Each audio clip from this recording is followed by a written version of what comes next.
Congressman, first, I want to ask you about this Chinese cyber attack. I mean, one lawmaker calling it the worst telecom attack in American history.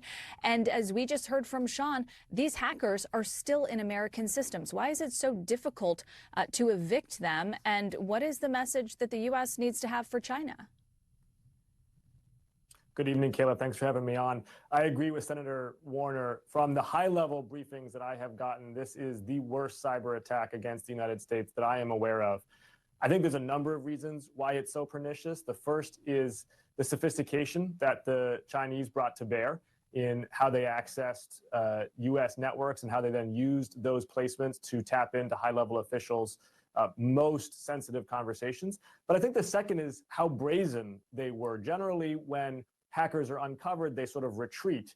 And my understanding is they have not been willing to do that. It is, even when they have been uncovered, they have been asserting themselves within the networks, and that is unprecedented. So the United States needs to respond forcefully. This is not the only dimension on which the Chinese are being belligerent. They're also exporting fentanyl to the United States. 97% of fentanyl precursors come from a few dozen Chinese manufacturers, killing 100,000 Americans every year. So we need real assertive strength at the negotiating table against the Chinese, because they are upping the temperature in their belligerence.